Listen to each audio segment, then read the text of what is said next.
ভোরবেলা সেই নারী প্রবেশ করল আদিম উদ্যানে। তখন পৃথিবীর সৃষ্টিরও উষাকাল। কোথাও কোনো শব্দ নেই। যত দূর দৃষ্টি যায়, মনুষ্য আকারের আর কোনো প্রাণী নেই। লতা গুল্মে ক্ষুদ্র বৃহৎ তরুবৃক্ষে ফুটে আছে বিভিন্ন বর্ণের ফুল। সেগুলোরও নাম নেই। কোথাও ফুল থেকে ফল ফলেছে, কোনো কোনো গাছের শাখা ফল ভারে নুয়ে পড়েছে, সেই সব ফলও নামহীন। এখানে ফুলের সৌরভে আর কোনো কটু গন্ধ মেশেনি। বাতাস স্নিগ্ধ। মাঝে মাঝে বয়ে চলেছে তরঙ্গময় নির্ঝরিণী। তাদের জল স্ফটিক স্বচ্ছ, একেবারে তলদেশের পাথরগুলি পর্যন্ত মালিন্যহীন। বাতাস ও ঝর্ণা ছাড়া আর যা সঞ্চরণশীল তা কুয়াশা, যেন আকাশের মেঘ নিচে নেমে এসে ভূমি স্পর্শ করতে চাইছে। তবে পূর্ব গগনের তরুণ সূর্য আস্তে আস্তে এদের ভক্ষণ করতে শুরু করেন। কুয়াশায় সূর্যের প্রাতরাশ। আস্তে আস্তে পা ফেলে হাঁটছে সেই রমণী। তার শরীরে কোনো আভরণ নেই। সুদীর্ঘ চুল পিঠ ছাড়িয়ে নেমেছে মসৃণ নিতম্বে। দুই বাহু ও উরুসন্ধিতে নবীন তৃণের মতন রোম। নাসিকা তীক্ষ্ণ, ভ্রুদয় গাঢ়, অক্ষিপল্লব সূক্ষ্ম। তার বক্ষের দুটি ঢেউ এবং কটিদেশের খাঁজ কোনো শিল্পীর নিপুণ হাতে গড়া। ঢেউ দুটিতে ভাসছে স্ফুটন উন্মুখ দুটি কুঁড়ি, চাঁদের অর্ধকলার মতো নাভি। রমণীটি যেন ঈষৎ উন্মনা, কোনো দিকেই স্থির দৃষ্টিপাত করছে না। তার কোনো বয়স নেই, তার বাল্য কিশোরীকাল নেই, ভবিষ্যৎ জরা সম্পর্কে কোনো উপলব্ধি নেই। সে যৌবনজাত। সে দেখেছে মাত্র কয়েকটি ঋতু, বসন্ত, গ্রীষ্ম, বর্ষা এবং শীত। এবারেও সে টের পাচ্ছে আসন্ন শীতের মিহিন বাতাস। এই আদিম উদ্যান সে ছেড়ে যেতে বাধ্য হয়েছিল এক বর্ষার রাতে। আশ্রয় নিয়েছিল দূরবর্তী এক পাহাড়ের গুহায়। এখানে তার ফেরা নিষেধ। তবু মাঝে মাঝে তার শরীর তোলপাড় করে দেয় এক ঘূর্ণি হাওয়া। তার সব কটি আঙুলের অগ্রভাগ, এমনকি কানের লতিতেও জ্বালা ধরায়। অনেক গণ্ডূষ জল পান করলেও তৃষ্ণা মেটে না, ঘুম আসে না রাত্রে। যেমন কাল সারা রাত সে চক্ষু মেলে শুধু অন্ধকার দেখেছে। পর্বত গুহা ছেড়ে সে যে আজ প্রত্যুষে চলে এসেছে তা সে নিজেই জানে না। এক জলপ্রপাতে স্নান সেরে সে হাঁটতে শুরু করেছিল বিপরীত দিকে। সচেতন সিদ্ধান্ত ছাড়াও মানুষ এমনভাবে কখনো কখনো যায়। দিনের পর দিন একাকিত্ব তার অসহ্য বোধ হচ্ছিল। সে নেমে এসেছে সমতলে। এ উদ্যানে কোনো নির্দিষ্ট পথ নেই। কখনো কখনো বৃক্ষগুলির শাখা প্রশাখা দুহাতে সরিয়ে যেতে হয়, পায়ে লাগে লতা জাল। কখনো পার হতে হয় অপ্রশস্ত সরণি। হঠাৎ ঝুপঝুপ করে বর্ষণ শুরু হলো। এখানকার বৃষ্টি শীত গ্রীষ্ম মানে না। রমণীটি একটি বৃহৎ বৃক্ষের তলায় এসে দাঁড়ালো। সেখানে একটি দুগ্ধবতী গাভীও আশ্রয় নিয়েছে। তার গাত্রবর্ণ পিঙ্গল। এই প্রকার গাভীদের চক্ষু সব সময় সজল থাকে।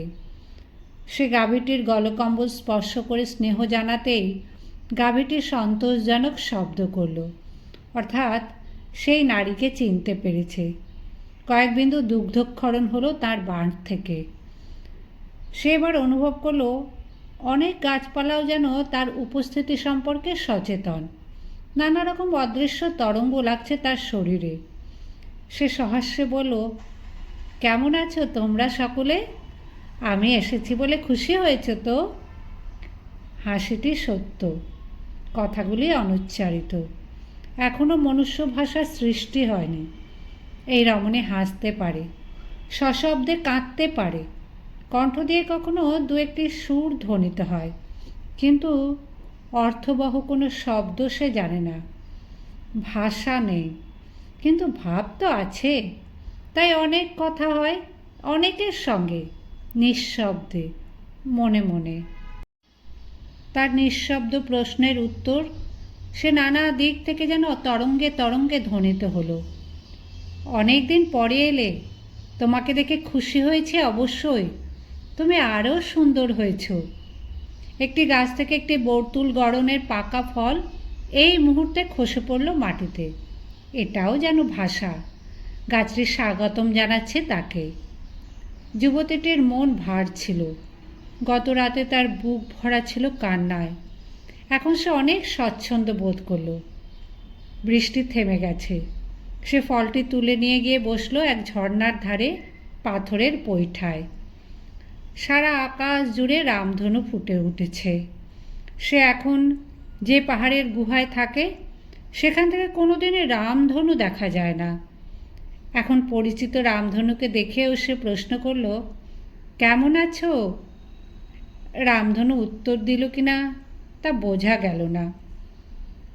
আকাশ থেকে চোখ ফিরিয়ে সে তাকালো জলের দিকে। দেখতে পেল নিজের মুখের প্রতিবিম্ব। এই জন্যই সে বারবার জলের ধারে বসে। দিনের পর দিন নিজের মুখচ্ছবি ছাড়া সে আর কোনো মানুষকে দেখে না। নিজের সঙ্গেই শুধু কথা কয়। ঝর্ণার ওপাশ থেকে কি যেন একটি প্রাণীর সাঁতার কেটে আসছে। এদিকে আসার পর বোঝা গেল একটি সাপ, বেশ দীঘল চেহারা, চক্ষু দুটি কপালের ওপরে। জলেই অর্ধেক শরীর ডুবিয়ে সে চেয়ে রইল রমণীটির দিকে। ভয় পাবার প্রশ্ন নেই। এই সাপটিকে সে এখানে আগেও কয়েকবার দেখেছে। কাছাকাছি এসে চেয়ে থাকে এক দৃষ্টিতে, কি যেন বলতে চায়, কিন্তু সাপের মনের তরঙ্গের সঙ্গে এই রমণীর মনের তরঙ্গ মেলে না। তাই সে কিছু বুঝতে পারে না। রমণীটি তাকে বলল, তুমি যাও। তবু সাপটি স্থির হয়ে রইল এক জায়গায়। রমণী তখন হাঁটতে শুরু করলো পুনরায়। ঝর্ণাটি কিছুটা নিচের দিকে নেমে গিয়ে মিশে গেছে আর একটি স্রোতস্বিনীর সঙ্গে। দূর থেকে সেই সঙ্গম স্থানটি দেখা যায়। সেখানে জঙ্ঘা পর্যন্ত জলে ডুবিয়ে দাঁড়িয়ে আছে একজন পুরুষ। এই রমণীরই মতন সেও নিপাট নগ্ন। তার শরীর অনেকটা রোমশ, দীর্ঘ কেশ, মুখমণ্ডল শ্মশ্রুতে প্রায় আবৃত, সুঠাম বক্ষ। পুরুষটিকে দেখা মাত্র রমণীটির আশির পদনখ শিহরিত হল। তারপর জ্বালা, তারপর উত্তাল বক্ষস্পন্দন। তার ইচ্ছে হলো তৎক্ষণাৎ ঝড়ের মতো ছুটে যেতে, ওই কঠিন বক্ষে তার কোমল বক্ষ মেলাতে, তার শরীরের প্রতিটি অণু পরমাণু ওই মানুষটির সঙ্গে লীন হতে চায়। তবু নিজেকে সংযত করল সে। এ উদ্যান তার জন্য নিষিদ্ধ। এখানে সে বিধি ভেঙে এসেছে।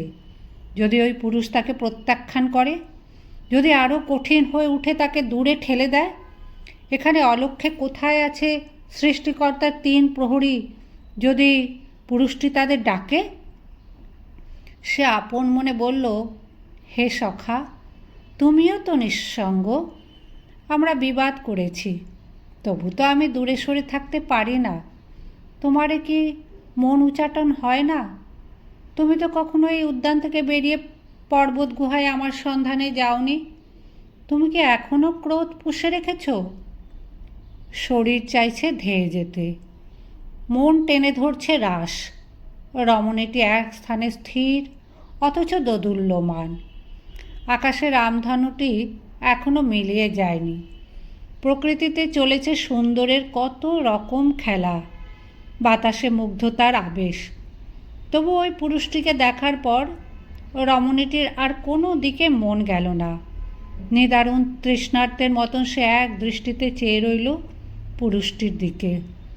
একটু পরে পুরুষটি মিলে গেল জঙ্গলের আড়ালে। কোথাও একটা পাখি খুব জোরে ডেকে উঠল। তার ধ্বনিটি অনেকটা যেন টিপটিপ কিংবা লিল্লিত। একবার মনে হয় টিপটিপ, আর একবার মনে হয় লিল্লিত। রমণীটি ঘোর ভেঙে পাখিটিকে খুঁজতে লাগলো। এই পাখিটির ডাকটি শুনেছে সে, কখনো দেখতে পায়নি। কিছু কিছু পাখি শুধু ঘন পাতার আড়ালে বসে ডাকে, কিন্তু যখন প্রকাশ্যে আসে কিংবা উড্ডীয়মান তখন ডাকে না।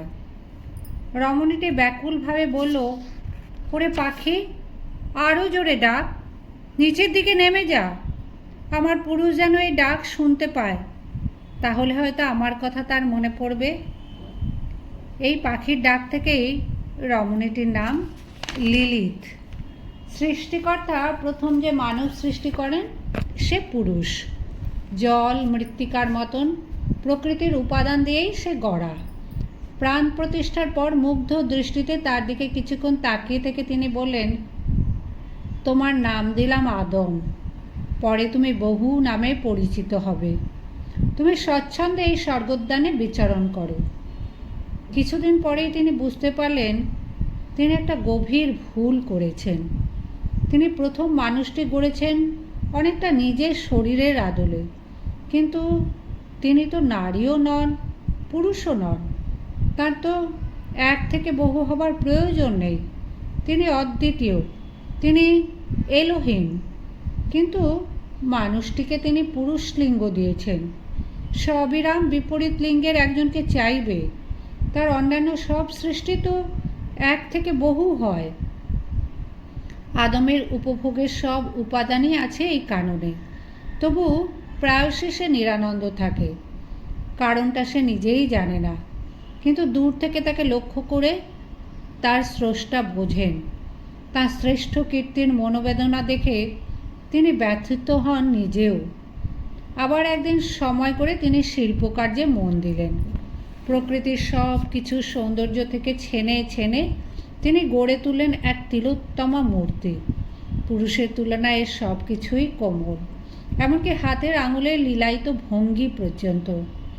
প্রাণ সঞ্চার করা মাত্র শায়িত মূর্তিটি উঠে দাঁড়ালো, একেবারে পুরুষটির মুখোমুখি। দুজনে এমনভাবে চেয়ে রইল যেন সেই দৃষ্টিতে রয়েছে একটি সেতু।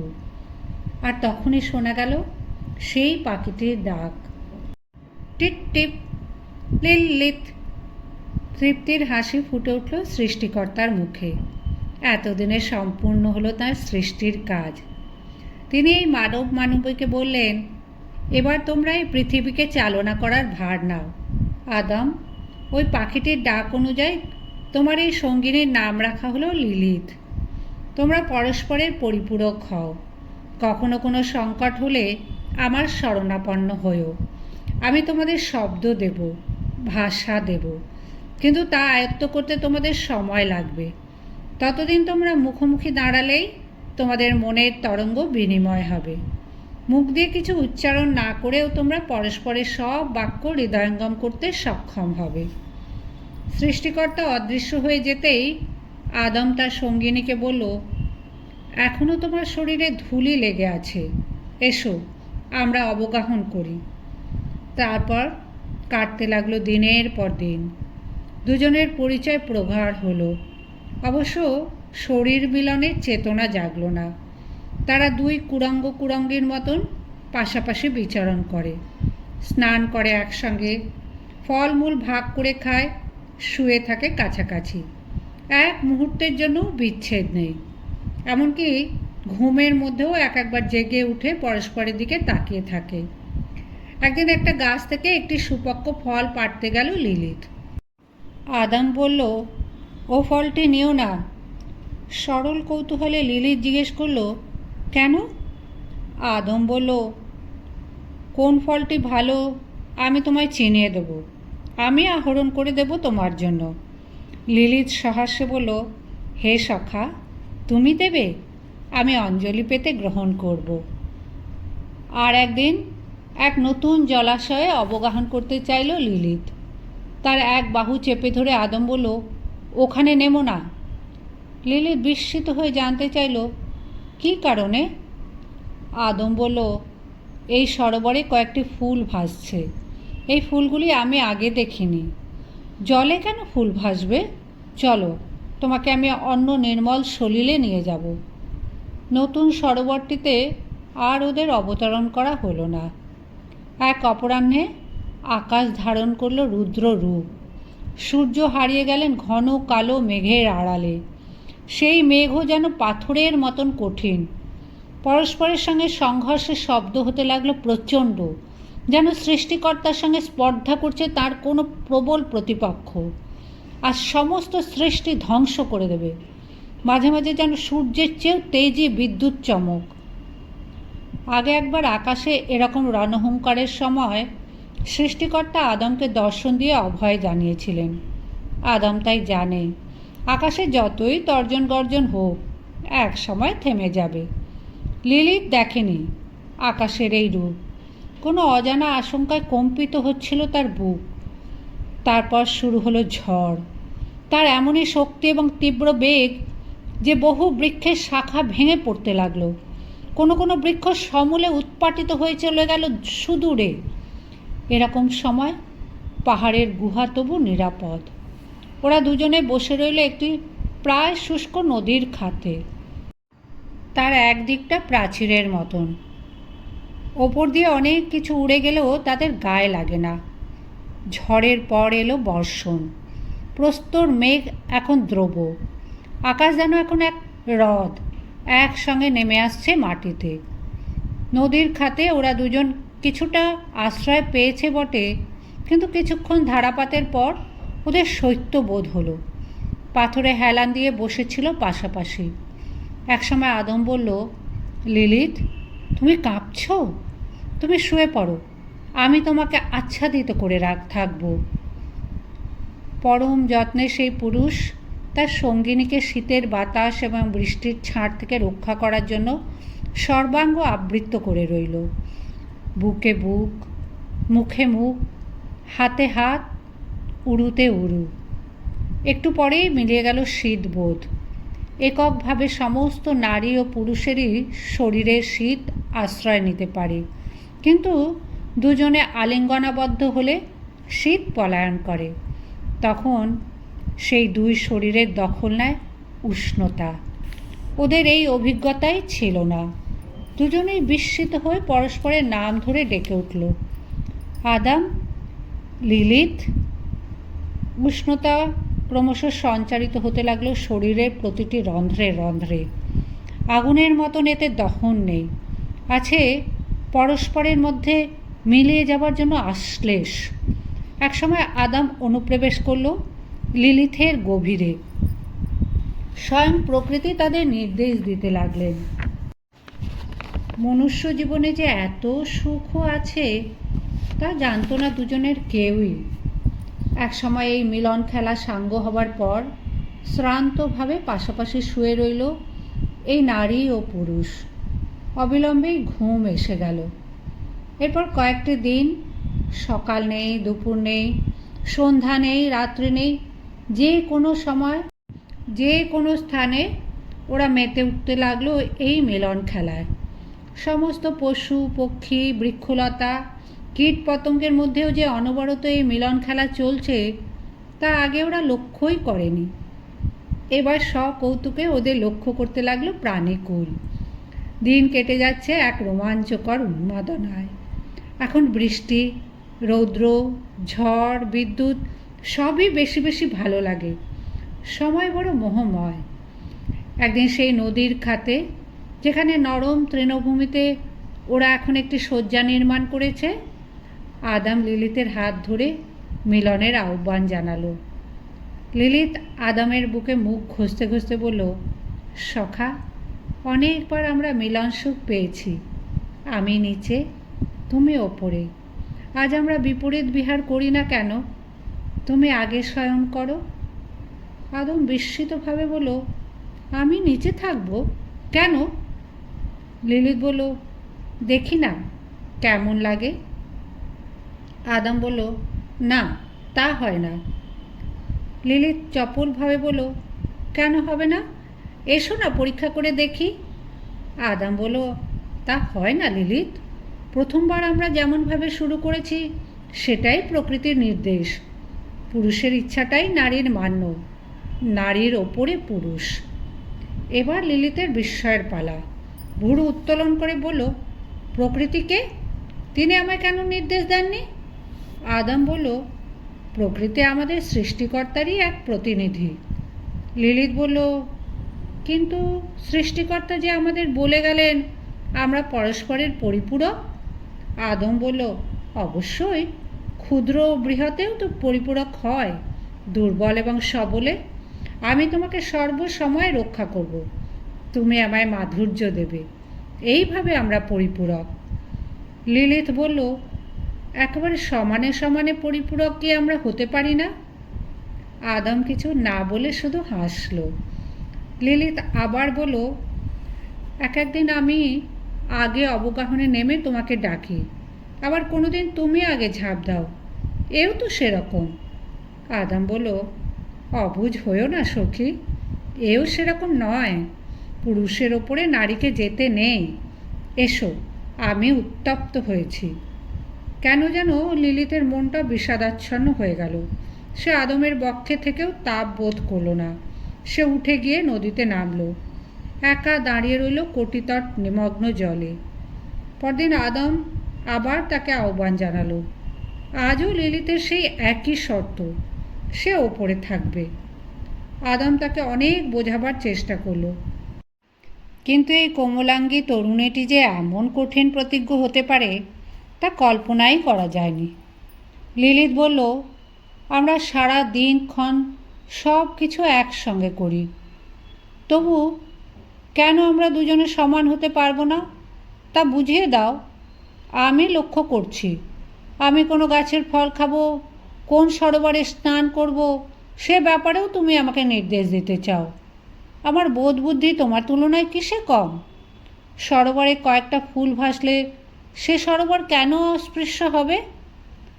আদম বলল, আমার কথা অনুযায়ী চলে তোমার কদাচও বিপদ হবে না। আমি তোমার সব ভার নিয়েছি, তাই তুমি সব রকম চিন্তা থেকে মুক্ত থাকতে পারো। লিলিত বলল, তোমার শরীর যেসব উপাদান দিয়ে গড়া, আমার শরীরও সেরকম। আমাদের একই রকম প্রাণ, এক জীবন, তবু কেন অসমান হয়? আমি যে বুঝতে পারছি না সখা, আমাকে বুঝিয়ে দাও। আদম বলল, তোমাকে এত কিছু চিন্তা করতে হবে না। তুমি তোমার কেশে দুটি পুষ্প গুঁজে নেবে, তাহলে তোমাকে আরও সুন্দর দেখাবে। লিলিত করুণ কণ্ঠে বলল, আমি সুন্দর হতে চাই না আদম, আমি তোমার সঙ্গে জীবনের প্রতিটি ব্যাপার সমানভাবে ভাগ করে নিতে চাই। আদম এবার ঈষৎ বিরক্তভাবে বলল, পুরুষ আর নারী কখনো সমান হতে পারে না, এটাই সৃষ্টিকর্তার নির্দেশ, তাকে অবহেলা করা যায়?